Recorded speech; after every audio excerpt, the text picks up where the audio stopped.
Alright, we're going to talk about what a good setup in golf looks like, and appropriately I've put Paula Creamer up. She has one of the better looking setups in golf.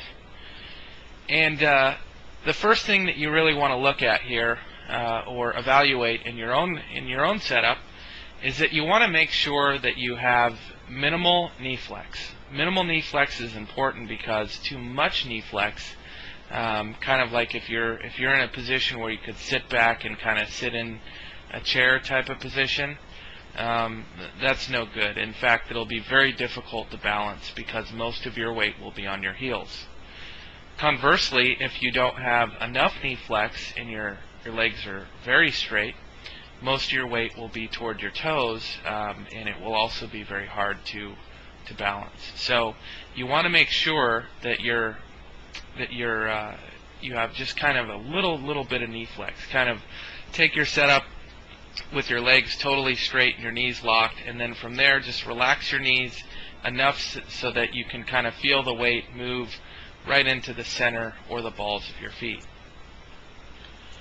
Once you've accomplished that, the next step is you want to make sure that your shoulders are over your foot line. This is extremely important as it will set up good posture.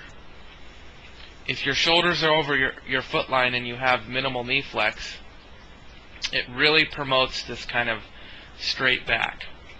If you're not sure if you're in that position, or if you feel like you might be hunched a little bit, or your shoulders are real rounded, an easy tip is just to kind of stick your butt out a little bit. So first thing we talked about here just now was minimal knee flex. You want to make sure that your shoulders are over your foot line, and you want to stick your butt out a little bit so that your back is straight. If your spine is dead straight, it will help you turn and rotate a little bit. So if you're not the most flexible person in the world, you'll get a little bit of extra turn out of your golf swing with a straight spine.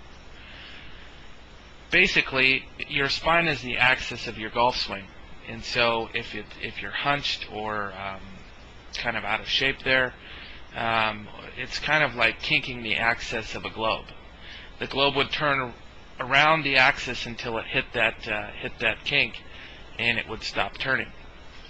Well, the same is true with your golf swing. If your spine isn't straight, you'll turn to a point, and then you'll pick your left foot up, or you'll kind of lean to the target, causing a reverse pivot. Lots of compensations can happen without a good setup. So once again, you want minimal knee flex.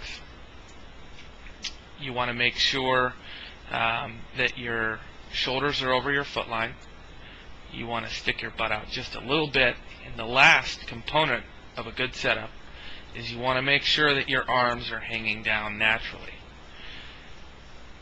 As long as your arms are hanging down naturally, and that just means that your arms are very relaxed and just kind of hanging in position, most times that will put your hands, again, right over your foot line.